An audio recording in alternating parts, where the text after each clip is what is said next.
Oh, thanks, Angie. Yeah, so happy to be here today. First of all, I'd like to say happy International Women's Day to everyone. Thank you for joining. And this session is going to be hopefully a fun session on effective communication, in particular persuasion, getting that yes, that is so critical in our work and our lives. Um, so let's get started. Again, we have a full agenda today. We have a short amount of time, so hopefully we'll get through all of this. If there are any questions, I hope to get to them at the end. If not, you can always reach out. I'll give you my contact information, and I'm happy to talk after. So I'll introduce myself. We'll define persuasion so that we're all on the same page. We'll talk about why persuasion is so important. We'll talk about some challenges that you may face with being effective in communicating and persuading with others. And then some strategies to overcome that and to increase your persuasion powers. And then we'll talk about a success plan for the day of. Say you have a big idea that you want to present to your management team or maybe even higher ups. We'll talk about a success plan for that particular day. And then hopefully Q&A. Let's get going. Okay, so a little bit about me. I am a technologist. I've been a geek all my life. I have an undergraduate degree in math, not computer science. So I'm a little bit of a non-traditional background. And I took a bit of a circuitous route here. I started out as a Windows systems administrator. I got some certificates.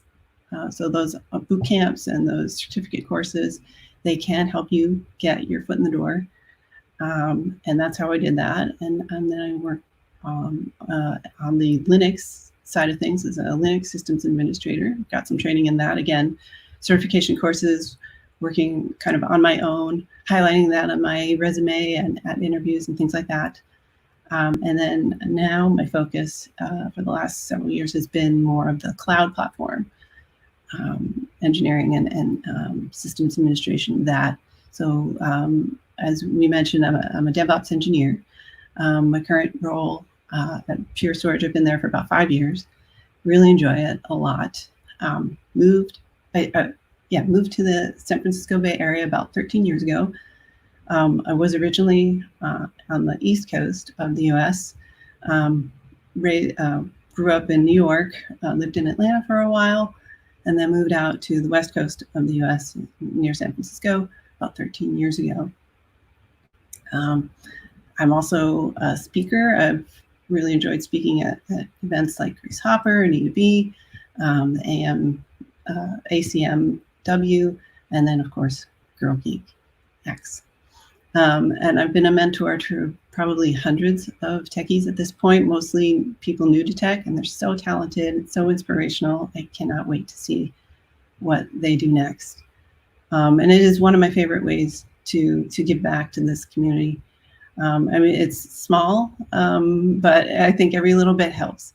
So it's one of my all-time favorite things to do. Other miscellaneous things about me, little fun facts. I like to run and hike. I've trained in martial arts. I like to read. I'm in a couple of book clubs, travel, and right now I'm learning Spanish just for fun. I am a lifelong geek, as I mentioned. I love science and sci-fi. I dreamed of being an astronaut. And one quick little story about that. Here out where I live is right down the street is one of the NASA research centers. And a couple of years ago, one of my friends said, hey, I've been volunteering at the NASA center there. They have an educational program for like 12-year-olds and 13-year-olds. Do you want to do this with me? I hear you want to be an astronaut. And I'm like, yes, please sign me up right away. So it was so fun as a temporary kind of volunteer. I got a temporary badge to just like go right through the gates. The guards just kind of wave you right through the gates, which was so fun. And then at the educational center, working with the kids, they had like 4 or 5 different stations that were teaching the kids all about space travel, what makes it possible, flight, all of that stuff. Bernoulli's principle for flight and orbital mechanics and all that stuff like that. One of the displays is a mock space shuttle mission with a mock little space shuttle. And then I got to be Houston. I got to be ground control and be like, hey, ground control, mission control to space shuttle, please come in, space shuttle. I was like a 12-year-old kid at that thing. It was great. I think I had more fun than the kids did that day. So a lot of fun. Okay, so let's get to our topic today. So persuasion. Looking up on our friend dictionary.com, it says that persuasion is the act of persuading or seeking to persuade, the power of persuading and persuasive force, which really doesn't tell us what persuade or persuading means. So what does persuade mean? Persuade is to prevail on a person to do something by advising or urging, to induce, to believe, by appealing to reason or understanding, convince. So if you combine the two, it looks like persuasion is convincing, the act of convincing someone to do something. Or one of the things that while I was doing this research on persuasion is it kind of seems similar to negotiation, but there is a difference. In negotiation, looking at the definition of that, there's a mutual discussion and arrangement of the terms of a transaction or agreement. So the difference for me is that persuasion is kind of a one side, is trying to convince all the other sides of something, of the value of their idea, of the reason why we should do this. In a negotiation, it's all parties. They're trying to benefit in some way. For example, in a job offer, the company is trying to convince you that they're a great company to work for. They have great benefits, they have great tech, that you'll be working on amazing products, things like that. And you, for your part of that negotiation of the job offer, you're trying to convince them to pay you as much as possible, to pay you what you're worth, say $1 million a year, something like that. If you figure out how to do that, please let me know, because I still have not been able to do that yet. I would love to. So then contrasting that with a persuasion, say it's a company crisis, things are on fire, it's a P1 outage, services are down, customers are complaining. You really need to kind of maybe push your idea, say, hey, this is the right way to go. You don't really have time to negotiate per se. And why is this important? It is a soft skill, meaning that it's not a technical skill. It's not like learning Python or Java or something like that. But it's not typically taught in schools or in life in general. And soft skills are very, very important tools to have for your career or even in your life. We use this a lot. I would say we use it in the workplace as well as in our regular lives when we're talking to, say, maybe we're on a board of a city council or something and you're speaking to legislators. You need to be able to persuade them like this is the way to go or this is not the way to go.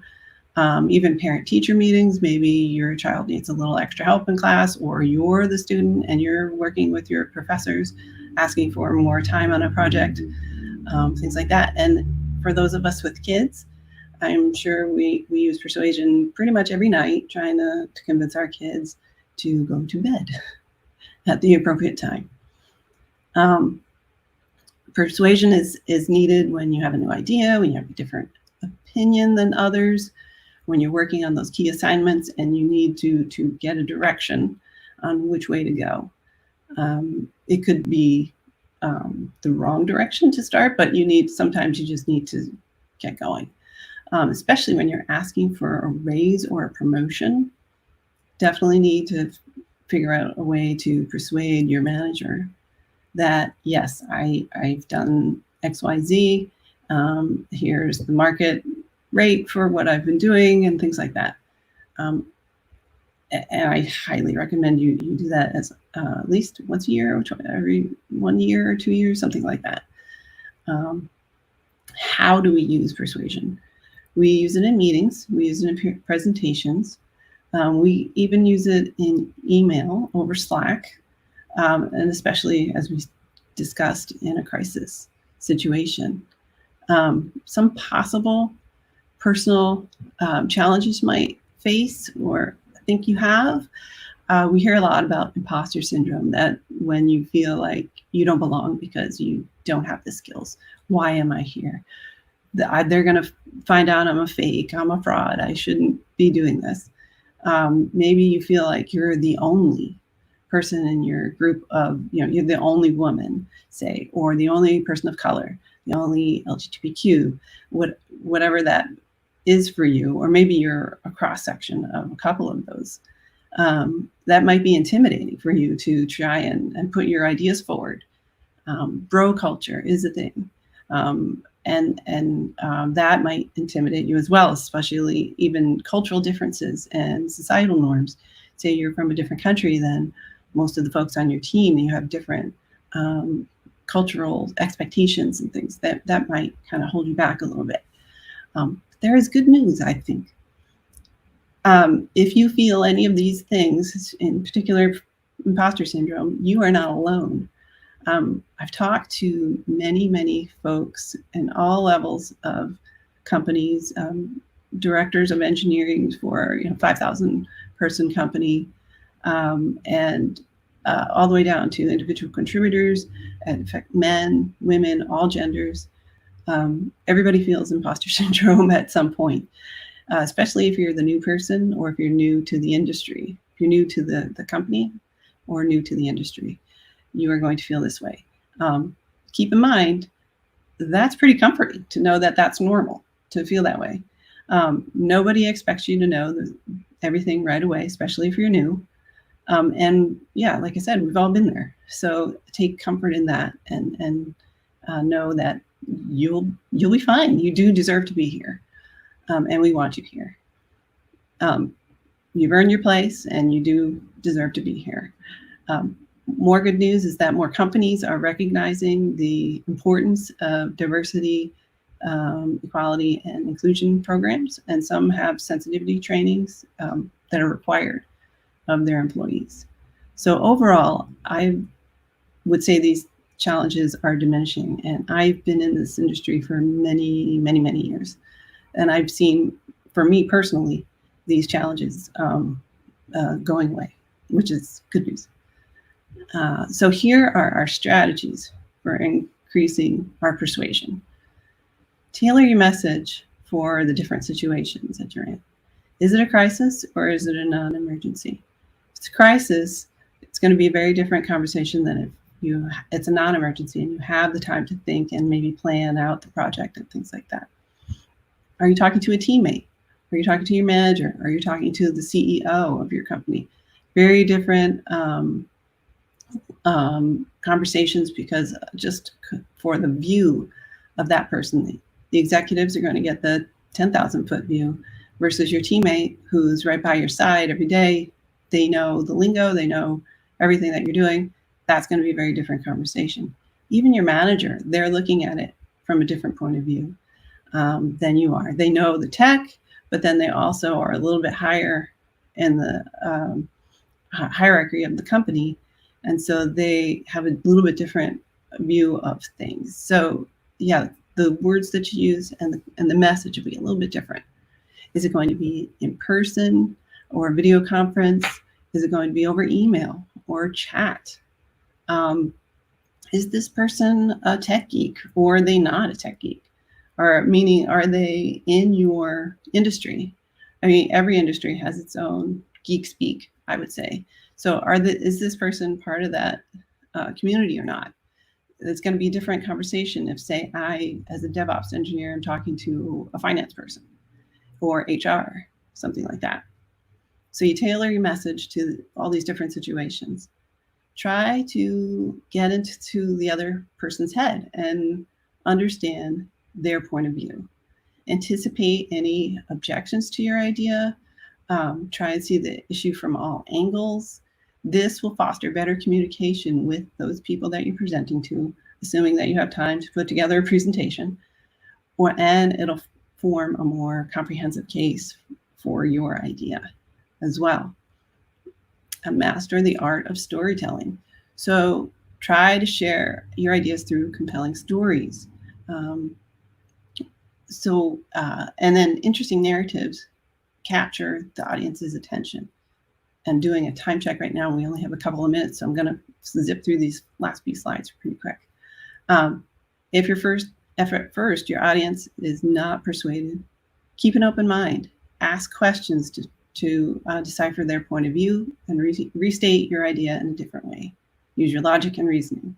That's super important. If there's time, practice.